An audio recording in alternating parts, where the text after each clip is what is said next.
Hi, I'm Craig Mathews, and I'm talking to you from Blue Ribbon Flies in snowy West Yellowstone, Montana.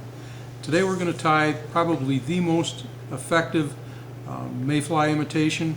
Imitates a mayfly dun as well as an impaired or crippled stillborn emerger, if you will, emerging mayfly dun.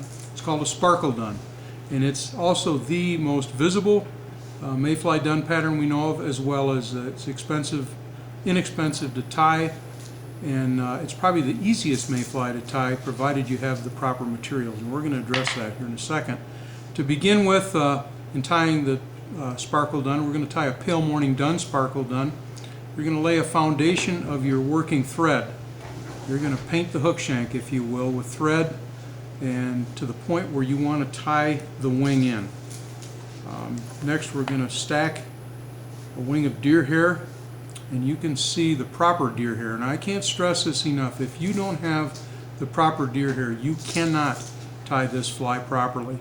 Many folks will come in and complain that the fly didn't work, and we'll examine their flies, and it's because they just simply didn't have the right deer hair. And the right deer hair is deer hair with short black tips, and you'll see how short those tips are here, and it becomes very coarse and uniform in length. And the coarseness and the value of the coarseness will become very apparent here as we tie the wing in. Simply stack the wing, measure it, and pinch it where you want to tie the wing in. About two-thirds of the way up the hook shank. Make one loose wrap, make another loose wrap over the deer hair, and now pull it tight. And notice how that deer hair flares, it bounces, if you will. That indicates that the deer hair is hollow. And now we're going to trim the butts of the deer hair. Next, we're going to use a material. If you haven't heard or used Zelon, you definitely want to get some Zelon. It's the best material we've found for imitating nymphal shucks. It floats well, has the proper sparkle. This is dyed mayfly brown. It comes in many dyed colors. And simply take your deer hair, your Zelon, to form the nymphal shuck, the trailing shuck, and align it with the with the butt section, if you will, of your deer hair where you clipped it off. That'll form a nice smooth transition by tying it in right there. Notice how smooth that is. You'll get a real nice, easy transition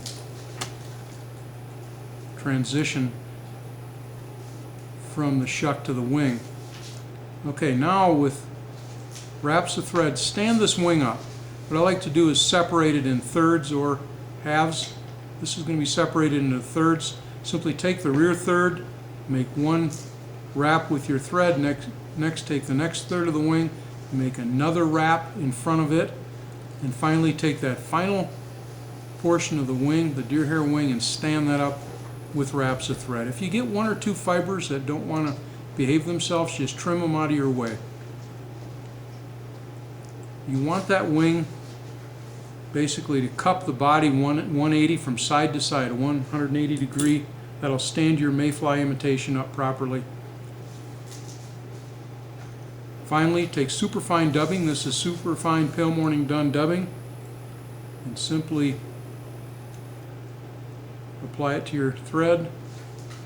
And finally, you're going to wrap this dubbing forward. There's a couple little kinks here I'd like to make you aware of. Bring it back towards the rear of the hook, but leave a space, a final space, and take one wrap of dubbing just forward of where you want your body to end, and then fill that space in with a wrap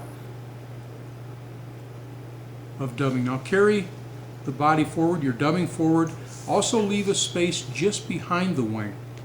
Now go ahead of the wing and then back behind the wing. Figure 8. If you have a piece of deer hair like that, one fiber, it's okay. Just leave it be for the time being. And now fill the space in, make a real nice, smooth, dubbed thorax. Finally, with your whip finisher, whip finish, or if you can hand whip finish, that's fine too. And now, if you have one unruly piece of deer hair, just trim that out of the way. This is the finished Pale Morning Dun Sparkle Dun. Again, the most effective mayfly emerger pattern and dun pattern. And make sure that you visit our website at blueribbonflies.com for more information on these and this pattern and other very effective and simple to tie patterns. There you are, the finished Pale Morning Dun Sparkle Dun.